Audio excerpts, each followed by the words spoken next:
Hi, everybody. It's Alan Smith with the Florida Antiquarian Book Fair and Rare Book Cafe, and we have a special treat for you today. You know, the book fair is coming up pretty soon. It's March 10 through 12. March 10 through 12 in St. Petersburg at the Coliseum in St. Petersburg, as it always is. And we're looking forward to the book fair. With me today is Sandi Silverman.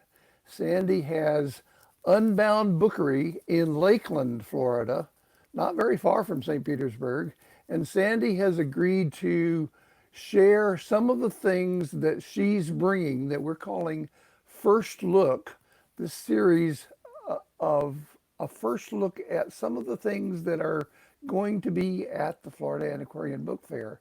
And Sandi has agreed to show some of her treasures. Sandi, welcome. Thank you. And we're looking forward. The book fair has been it's been almost a year, It has. and I know that personally, and I know that a lot of people are saying, "Oh, the book fair! That's wonderful! I can't wait to come back to the book fair."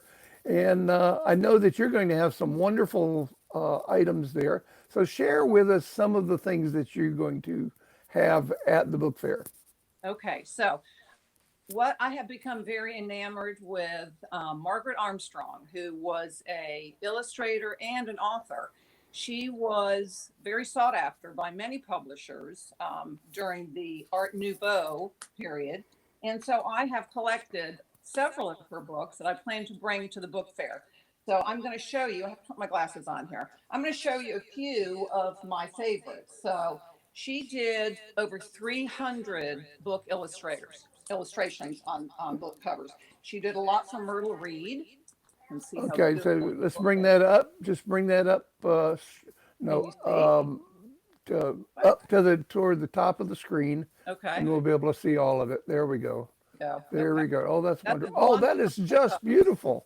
She's very, very sought after. She was also the first person to go down into the Grand Canyon and identify plants that had never been discovered before. So she was quite an extraordinary woman.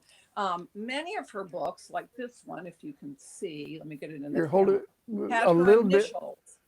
Oh, Is that yes, good? yes. See Margaret her initials, Armstrong. Margaret Armstrong. Yes. So she did book illustrations for many authors. These were Myrtle Reed. This is a Florence Barclay, which is called The Rosary, which is another beautiful book. And Oh, look at the hold this detail properly, of that. see her initial right there.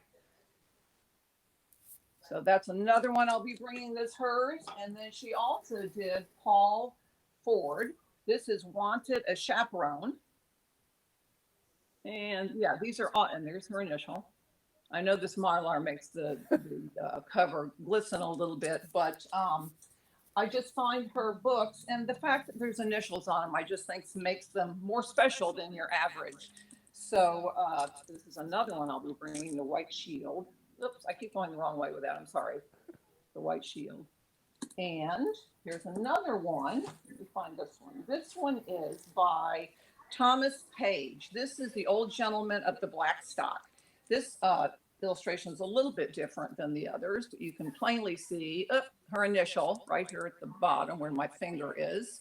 So these are a few of just the Margaret Armstrong illustrated covers I'll be bringing, but I also have many other treasures. I brought two of them to show you because I think these don't have Mylar, so you should be able to see these. This is Laurel Leaves. Look at that stunning book. Okay, Oh, pull it back towards you a little bit. And, okay, how's that? And then up. And then up. Up. No, up, up. Oh, up. Up, yes, like that. Okay. Oh, That's look at the Laurel Leaves. detail in that. That's beautiful. Isn't that stunning? It's stunning. The spine is just as beautiful. It has the gilt on the pages. Oh my goodness. Pages. And then the next one is really fantastic. This book is in French, but it's probably the most beautiful book cover I've ever seen.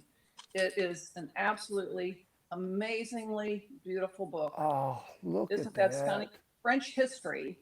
I'll be bringing this as well, although I would really love to keep this in my collection, but I may have to take Going to that one home with me. book fair. So, We are going to France later this year. oh, I might have to take that home with me. you might have to take it home with you. Exactly. So those are just a few of the things I'll be bringing. You can see on my shelves behind me that I have a lot of the antique books. Those are my favorite. I sell other things, but the antique books, especially when they have like a inscription from someone as a gift for Christmas or whatever occasion, it always makes it a little bit more special, I think. So I just wanted to share with you some of the other books. I'll show you just a few more covers. Okay, I have a couple of questions for you. Okay, good. Um, I'll talk forever.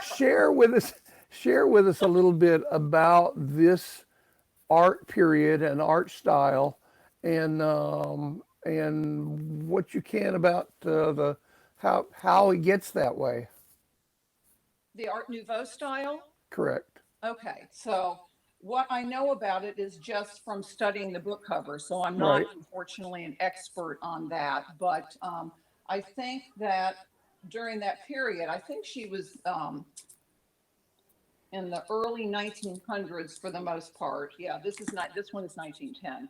So I think during that period, the Art Nouveau, Art Deco was just a very popular art form. And I think that's why so many of the publishers were requesting that Margaret Armstrong do the cover art for their books because they knew they would sell. So that's basically why I collect them as well, because I think book covers, like buying a bottle of wine, a lot of people buy the wine or the book just because of the cover. A lot of people don't even read them. They put them on their shelves Oh my because goodness.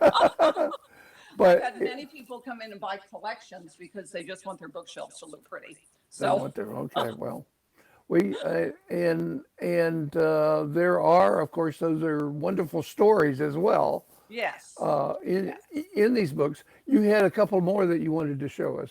I showed these two, and then I have, did I show one or to chaperone? Let me see. Oh, yes, I have these others. These are Henry Van Dyke. Henry Van Dyke wrote a lot of books that had a religious tone, but he also did a lot that were kind of playful. So he wrote novels, he wrote all different types of things. So love stories. He was quite a varied author. So these are his book covers that were done by Margaret Armstrong. I don't know if I showed this one or not. I have several more of his over on the bookshelves. This is Out of Doors in the Holy Land. But he wrote a lot of various different types of books. So it wasn't like one genre where a lot of authors would just write about one subject. But Henry Van Dyke was very varied in his what he offered in his books. Well, thank you very much. This has been a delight Thank you, to Alan. see these, but even more delightful when we are at the book fair and Yes, can see them in and person, see them in person. and take some of them home. Hopefully, yes. So I can buy more. Of course, definitely. Well, thank you very much My for pleasure. My pleasure. participating in our one of our early first looks, and we look forward to seeing you at the book fair. And I look forward to being there.